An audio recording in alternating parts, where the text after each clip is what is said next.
El Evangelio cambia. El Evangelio Cambia realidades. Cambia El circunstancias. Evangelio cambia. cambia las vidas Para bien. y para siempre. Para siempre. El Evangelio cambia la tristeza, y la convierte en gozo. cambia las Las familias. comunidades. Está cambiando nuestra nación. El Evangelio Está cambia. cambiando nuestra nación. La mayor experiencia del cambio para nuestra Venezuela. El cambio para nuestra Venezuela. El Evangelio cambia.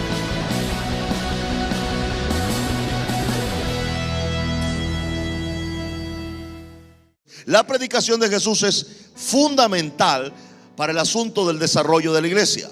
Ahora, en Juan capítulo 12, verso 32, dice: y yo, si fuere levantado de la tierra,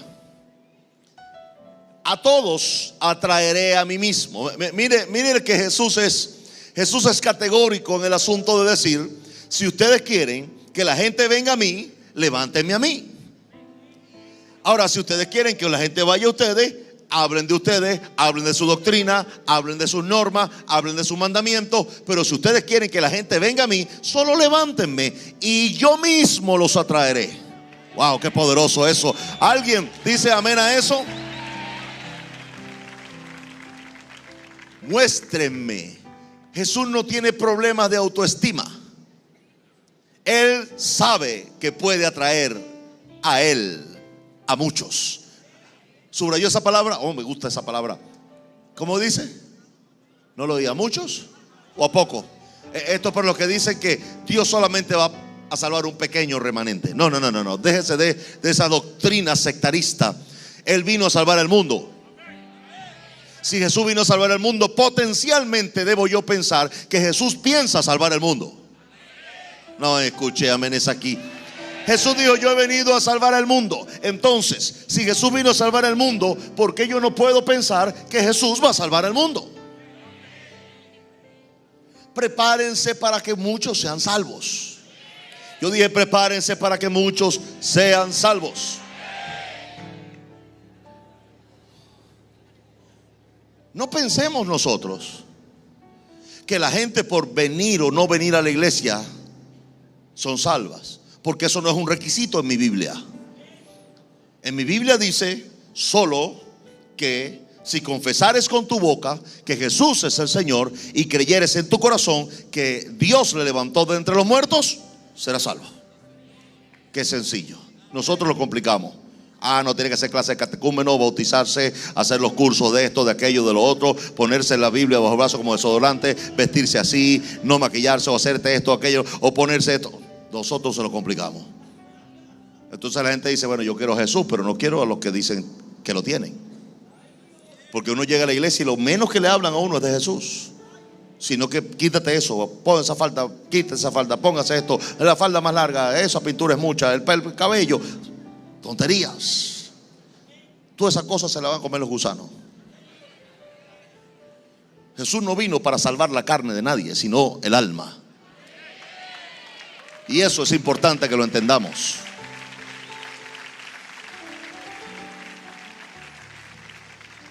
Entonces, el centro de la predicación de Jesús debe ser Jesús.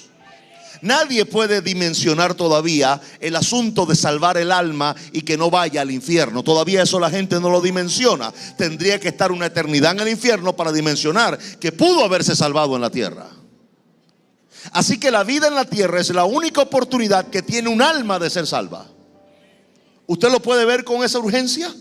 ¿Puede saber que la gente que camina en la calle sin Jesús no tienen ninguna posibilidad sino de una muerte eterna? ¿Sabe lo que es estar muerto toda la vida, toda la eternidad, por los siglos de los siglos, muerto en un infierno? Eso no tiene descripción.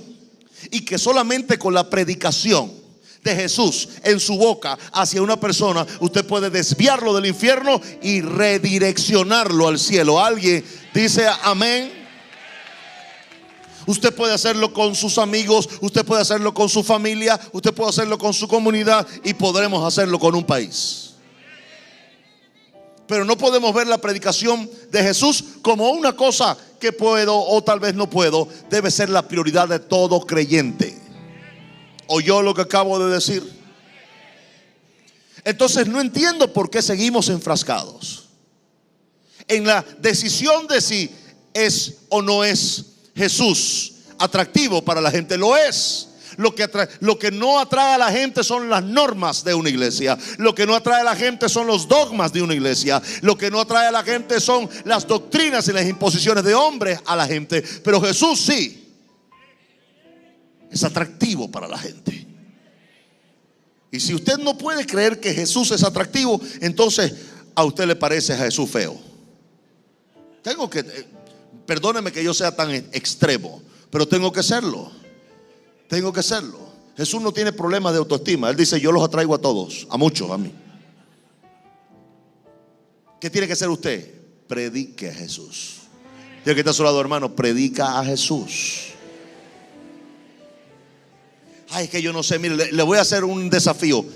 Usted no sabe, plántesele a alguien y empieza a hablarle. Y yo le voy a dar, le aseguro que, mire, dejo de ser pastor si no es así, que inmediatamente van a empezar a salir palabras de usted de una forma sobrenatural. Usted va a seguir hablando de Jesús y habla de Jesús y habla de Jesús. Y de repente va a ver que la otra persona empieza a llorar y usted llora con la persona. Usted se va a quedar usted más sorprendido que el que fue salvo. Porque el que es salvo dice: no, tremendo predicador, pero usted sabe que usted no predicaba antes ni los pollitos. Pero ahora que se decidió después de este día a predicar a Jesús, ahora usted es un poderoso predicador de Él. Alguien dice: gloria a Dios. Oh, Señor. Él dice: si yo fuera levantado de la tierra, a todos. Oh, me equivoqué, perdón. No dice a muchos, dice a todos. Jesús es un bravo. A todos. Eso me hace pensar que Jesús vino para salvarlos a todos. ¿Alguien quiere que todos sean salvos?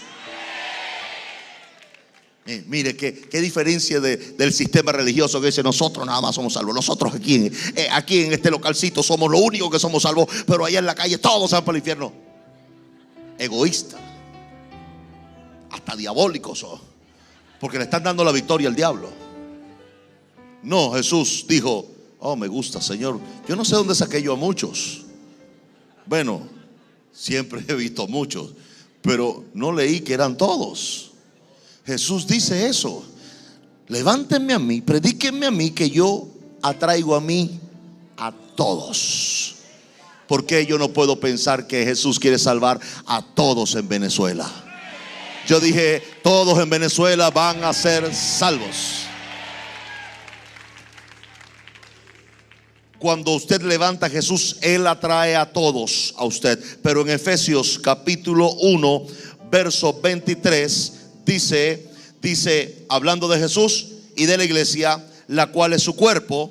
Hablando de la iglesia y de Jesús, dice que es la plenitud de aquel que todo lo llena en todo. ¿Qué es Jesús? Jesús es aquel que todo lo llena en todo. Diga conmigo: Jesús todo lo llena. Diga conmigo: Jesús todo lo llena. Si Jesús todo lo llena, mi predicación, cuando sea Jesús a quien yo predique, va a tener el poder de llenar a todo el que lo oye. Entonces no me diga usted que Jesús no llena. Si Jesús todo lo llena en todo, óigame, si Jesús todo lo llena en todo, si Jesús todo lo llena en todo, ¿por qué tú necesitas algo para ser lleno? Si ya Jesús es suficiente para llenarte todo, ¿por qué tú necesitas algo más para ser lleno? Porque no has conocido a Jesús. Y tal vez no lo has conocido porque no te han predicado a Jesús. Pero una vez que te predican a Jesús, tú eres lleno de toda la plenitud de Él. ¿Alguien dice amén a eso? Diga conmigo: yo quiero ser lleno de la plenitud de Cristo. Porque si usted es lleno de Jesús, usted tiene, sin lugar a dudas, futuro y éxito seguro. A mí me llena Jesús. Me llena Jesús, me llena por completo, me llena Jesús, me llena Jesús. Todo lo demás son accesorios que tengo en la vida. Jesús me llena. Diga conmigo: Jesús me llena, Jesús me llena, Jesús me llena, Jesús me llena. Diga: Jesús es el que me llena. Es que es bíblico: el todo lo llena en todo. El todo lo llena en todo. Te llena todo, pero en todas las circunstancias. Jesús lo llena todo. En 2 de Corintios capítulo 5, verso 17, dice: de modo que si alguno está en Cristo, de modo que si alguno está en Cristo, resulta que si usted llega y recibe a Jesús, pero lo llenan de doctrina y lo convierten a la doctrina, y ya usted no está en Cristo sino en la doctrina, puede ser que usted tenga 20 años asistiendo a esa iglesia y siga siendo un arroz con pollo.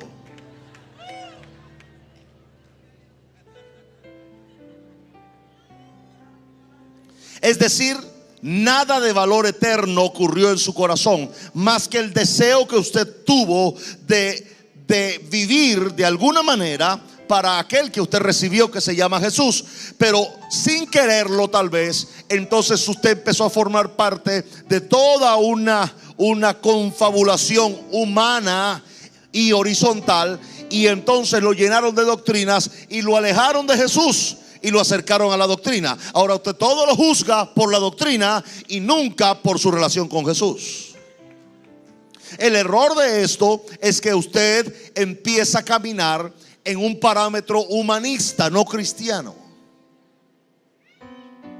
El peligro de eso es que esta clase de gente se convierte en condenadores y acusadores de los que no son como ellos, porque ellos no están convertidos a Jesús, sino a un sistema. Escucho amenes aquí. Eso entonces empieza a parecerse a un grupo religioso, pero no a la iglesia de Jesucristo. La iglesia de Jesús, según Efesios capítulo 5 verso 27, tiene connotaciones diferentes a la que le estoy diciendo. En ese verso 17 del capítulo 5 de Efesios dice entonces que la iglesia de Jesús es gloriosa. Y como es de Jesús, no tuviese. Mire que usted tiene que leer este verso muy bien. Dice: a fin de presentársela a sí mismo. ¿Quién se presenta a la iglesia? ¿Usted o Jesús? Jesús se presenta a sí mismo.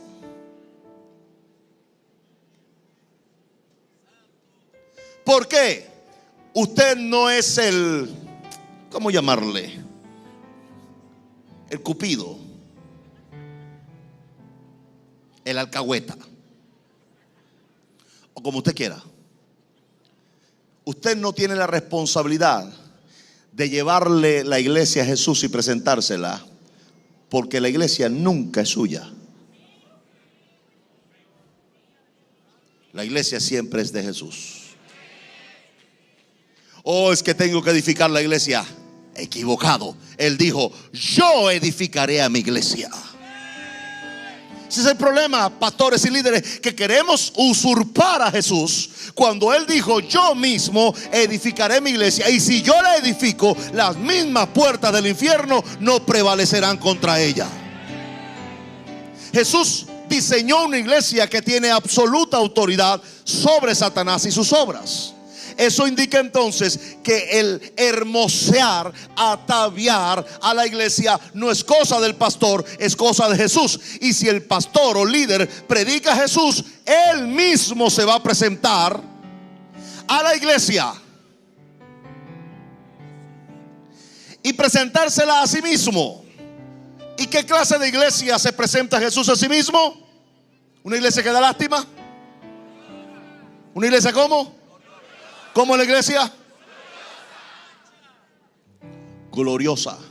Sus actos son gloriosos. Su desarrollo es glorioso. Sus actitudes son gloriosas. Su forma de pensar es gloriosa. Sorprendentemente, usted que anda condenando a todo el mundo por ahí, o pensando que todo el mundo es peor que usted, Jesús ve a su iglesia pura, limpia, sin mancha, ni arruga, ni cosa semejante. Sorprendente, ¿verdad? Porque usted fue comprado por Él, no por mí. Y le voy a decir otra cosa: y no por el hermanito acusador, que es primo hermano de Satanás. Sí. Porque eso es un hábito común del diablo. Ahí estaba Josué, el sumo sacerdote, siendo acusado por Satanás, pero en Apocalipsis 12 fue echado fuera el acusador. Consecuencia de haber echado fuera el acusador, vino el reino, la autoridad, la salvación y 4 cosas, y el poder. Entonces, mientras que no entendamos los predicadores, y no entendamos los predicadores, cuando me digo predicadores son todos los que predican, que el tema central de nuestra predicación debe ser Jesús, no habrá gloria en medio de la iglesia. Porque la iglesia gloriosa es aquella que Jesús se presenta a sí mismo. Y si Jesús se le presenta a sí mismo, tiene que conseguirse de cara con Jesús. ¿Alguien entiende lo que estoy diciendo? La iglesia debe conseguirse de cara con Jesús. Y la única forma de que la iglesia se consiga de cara de Jesús es que se le predique a la iglesia a Jesús. Y la única forma de que el país conozca a Jesús y ame a Jesús es que la iglesia que se consiguió con Jesús salga y predique de Jesús. Y cuando no haya ningún persona, alma que predicarle a Jesús en Venezuela, invadiremos Latinoamérica y el mundo con el mensaje de Jesús. Y entonces vendrá Jesús por segunda vez a buscarnos. ¿Alguien dice amén a eso? Diga entonces: de modo que si alguno está en Cristo, nueva criatura es. Qué poderoso esto. Resulta que el que hace a una persona nueva no es la doctrina, no es el mandamiento, no es la terapia psicológica pastoral, es solo Jesús. Cristo hace que una persona sea nueva. De modo que si alguno está en Cristo, dentro de Cristo, sumergido en Cristo, nueva criatura es. Ya no hay que decirle a la gente: tú tienes que cambiar, hermano, tú tienes que hacer el curso de no sé qué cosa para que cambies. No. Cuando una persona está en Cristo y tiene una experiencia con Cristo como la tuvo Saulo de Tarso, un asesino confeso y un perseguidor de la iglesia, tiene una experiencia con Jesús de 5 o 10 segundos, y este hombre es cambiado de uno a otro, y él es una real y clara muestra de lo que Jesús hace. ¿Qué es lo que Jesús hace? De modo que si alguno está en Cristo, nueva criatura es. No hay que estar persiguiendo a la gente, porque Jesús hace un cambio en la gente. Las cosas viejas pasaron y aquí todas son hechas nuevas. ¿Alguien quiere ese cambio en su vida? Le voy a aclarar: mientras usted más se acerque a Jesús, más se alejará del pecado. No escuché amenes aquí. Mientras usted más se acerque a Jesús, más se aleja del pecado. Mientras más se aleje de Jesús, más se acerca al pecado. Porque mientras yo más me lleno de Jesús, mientras la revelación de Jesús agarre más territorio en mi corazón, entonces más se manifestará el verso 17 del capítulo 5 de 2 de Corintios: las cosas viejas pasaron, aquí todas son hechas nuevas. Una nueva criatura tiene una novedad de vida. ¿Alguien entiende lo que digo? Una novedad de vida es una vida nueva. Hay un cambio. Yo creo que el evangelio cambia. Yo creo que el evangelio cambia. Y si no cambia, no es evangelio lo que te predicaron. Pero al quien se le predica el evangelio, que es Jesús, Jesús es el evangelio, cambia. Las cosas viejas pasaron y aquí todas, diga conmigo, todas son hechas nuevas. Yo tengo la fe, la esperanza de que este país va a cambiar. Yo dije: este país va a cambiar. ¿Por qué tengo esa fe? Porque cuando Jesús empieza a calar y a entrar en los corazones, las cosas viejas pasan y aquí todas son hechas nuevas. El evangelio cambia. El evangelio Cambia realidades. Cambia circunstancias. El evangelio cambia. cambia las vidas Para bien. y para siempre. Para siempre. El evangelio cambia la tristeza, y la convierte en gozo. cambia las familias, Comunidades. Está cambiando nuestra nación. el evangelio Está cambia. cambiando nuestra nación. La mayor experiencia del cambio para nuestra Venezuela. El cambio para nuestra Venezuela. El Evangelio cambia.